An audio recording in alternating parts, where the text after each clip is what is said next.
believe that one of the things that they were aiming for was to start a general Palestinian uprising.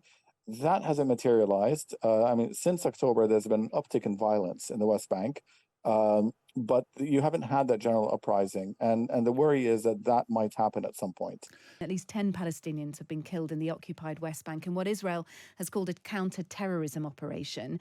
It's believed to be the first time in almost 2 decades that several Palestinian cities have been targeted simultaneously by the IDF. And Abel Farsak from the humanitarian aid group, the Palestinian Red Crescent, has sent us this message, claiming the organisation has been both attacked and hindered by the IDF in the region. We were denied access in many occasions. In other occasions, there was obstruction and delaying of the PRCS emergency medical service arrival to the wounded.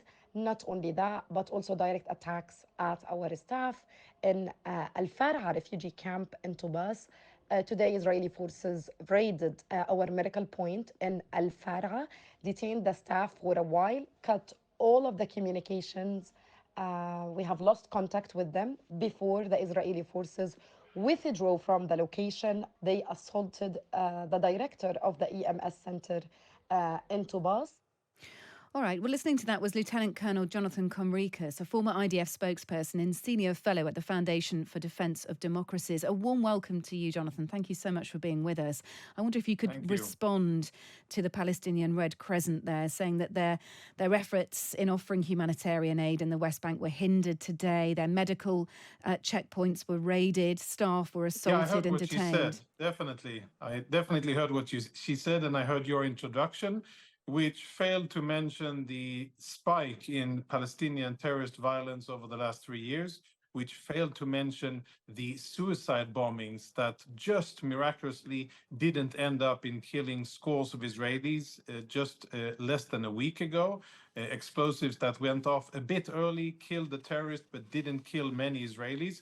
And it also failed to mention that Israelis are fighting for their very basic survival. That is the context of what's happening in Judea and Samaria, what you call the West Bank. Yeah. And as to the comments made by the person from the Red Cross, I asked her, where are the statements from the Palestinian Red Cross about Hamas, Islamic Jihad, and other militants knowingly using Palestinian medical facilities systematically across the entire Judea and Samaria or the West Bank? Why does she not speak out against the fact that they and her staff and her bosses know that Palestinian terrorists are using hospitals in Jenin, in Nablus, in Tubas, in Tulkarem, all of these places? They are the hideouts for the terrorists. And we would have to put that to her, wouldn't we? Well, yeah, I'd be happy for you to for an do appropriate that, response. Look, that's a very important part of it. I want to just clear the waters here and talk about whether there's a difference between what Hamas are doing, and if you're talking about those suicide bombers and that failed bombing in Tel Aviv, that was Hamas.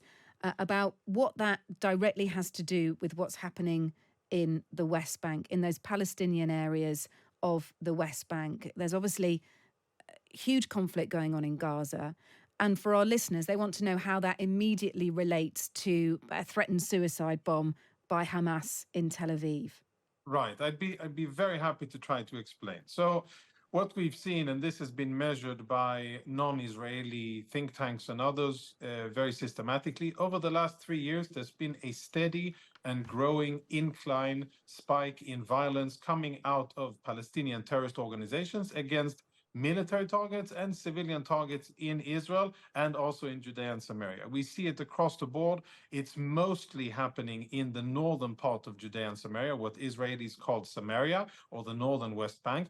That is the location where we see most of these activities. Now, something that goes very much underreported, actually in Israeli media as well, is where are the weapons coming from? Because there's a spike in violence, but enough people don't explain what's really going on. And what we're seeing is very significant smuggling activities of high quality weapons coming in from Jordan, the border with Israel and Jordan, which isn't guarded well enough on the Israeli side. Weapons and explosives coming in into the hands of Palestinian terrorist organizations, and then that turns into violence. How do you separate that from Palestinian civilians living in the West Bank. At least 10 have lost their lives today. How do you separate what you say is a smuggling operation with the West Bank being used as a transit path and then, trying to limit loss of life of ordinary Yeah. Palestinian civilians going about their business in West Bank, many of whom will argue to you that there are illegally occupied areas by Israelis? Yeah, when you say ordinary Palestinians, that is not the case. And I think you should correct that because the Palestinians killed today were combatants. If you look at even the press releases of various terrorist organizations, they claim them. They have official notices of their so-called mujahideen, the so-called holy warriors that have been killed today in fighting against Israeli troops. So, I'm all for criticizing Israel, and I think we should be treated just like any other democracy. But I don't think that it's fair to say that ordinary Palestinians were killed today. These are terrorists that were killed, and it's quite dishonest to label this as Okay, well, I ordinary haven't got Palestinians. that. Yeah, I haven't got Yeah, that in my well, reporting. So that should be I'll in the just reporting. I'll just wage that back at you. Can I Yeah. ask what you think about the Israeli Foreign Minister Israel Katz, essentially saying that this needs to be akin to what's happening in Gaza. He said, we need to deal with the threat exactly as we deal with terror infrastructure in Gaza, including the temporary evacuation of Palestinian civilians, which is right and proper. But the correlation to Gaza, a Gaza-style operation should be happening in the West Bank, according to Israel Katz, Israel's foreign minister. Do you agree with that? Does it need to go to that point? When you think about how heavily Israel have been criticized, many say for going too far in Gaza, for razing buildings to the ground, for killing, according to the Palestinians, according to the Hamas-run health ministry, more than 40,000 Palestinians. Do you really want to go that far in the West Bank? Yeah, let's hope we don't need to go that far, and let's hope we don't endure the same level of massacre that Hamas did on October the 7th, which started this war. And let's have context in what we speak about. Israel didn't attack Gaza. Gaza and Hamas attacked Israel, and Israel is now defending itself against a terrorist organization that is akin to ISIS in its ideology, in its scope, and its intentions. And that is why Israel is fighting it tooth and nail But it's until going it is about it defeated. in a certain way, and I'm asking Well, whether it's the fighting, it's same war. methods That's the should way be you employed defeat in the that. West Bank. No, I hope, definitely hope that Israel won't find itself in similar situation, because then that would be very, very bad. And I hope that the Israeli government will take the necessary actions to, as I said, stop the smuggling of the weapons coming in from the Jordanian border, and definitely not have the situation deteriorate as it deteriorated with Hamas on October the 7th, when they massacred hundreds of Israelis and effectively started this war. But what I think we should be focusing on is, and I think that your listeners aren't getting that picture, Israelis are attacked, and currently we are fighting for our very existence on 7 different fronts. And you may believe me, you may agree with me, but I'd like to state that we are fighting against Iranian proxies that are in Lebanon, Gaza, Syria, Judea and Samaria, or the West Bank, and we're dealing with Iran and the Houthis in Yemen. All of that is happening at the same time, and I don't think that the most important thing is the level of criticism leveled at Israel. What Israelis are dealing with is actual survival against very ruthless, well-armed, well-organized terrorist organizations that now are really knocking at the front door from Judea and Samaria or the West Bank into Israel, funded and aided by weapons coming in from Iran. Look, many will argue back that comes at the cost of Palestinian lives. But I want to thank you for putting your point across. We do understand the context. It's important to get that across. Jonathan Conricus, former IDF spokesperson, thanks very much for speaking to us here on the show. Well, Mahmoud Abbas, the president of the Palestinian Authority, which runs the West Bank, condemned the raids through a spokesman as a serious escalation. Hamas identified 3 of the dead as its members. Let's welcome Samir Al-Atrush, the Times Middle East correspondent. Welcome to you, Samir. Hello. Can you tell us the latest then, please, on the operations and the conflict in the northern part of the West Bank, which I think Israelis called Samaria? It's said to be, isn't it, as intense as the conflict in Gaza? Well, it's the largest or one of the largest operations in the West Bank since the second Palestinian Intifada between 2000 and 2005. There have been regular operations in the West Bank where the Israeli military goes in, targets Hamas or Islamic Jihad cells in Tulkarm or Jenin or some of the towns surrounding them, and or Nablus. But this is kind of the largest one. It's multi-pronged. They went after them in several cities and towns. And as you mentioned, so far the death toll is 9. Hamas have identified 3 of them as their members. They said that they had died in clashes with Israeli soldiers. Israel conducted 2 airstrikes that killed, I believe, 7 of the 9 who've died so far. And it's definitely on the scale of tensions in the West Bank and action in the West Bank. This is pretty big, but Gaza is on a entirely different scale and level. We've had obviously, the war started in October when Hamas attacked Israel and killed more than 1,000 people and kidnapped more than 200. And since then, Gaza has been mostly destroyed or damaged. Yes. And more than 40,000 Palestinians have been killed, according to the health authorities there. Yeah. But the fear, particularly in Washington and in certain, definitely in security and national security quarters in Israel, is that they think that Gaza is a manageable war and they want to go after Hamas. The fear is that this will spread to the West Bank. Obviously, it would be it's a very different ballgame in the West Bank. You have the Palestinian Authority, which is opposed to Hamas, which has relative autonomy in some parts of the West Bank.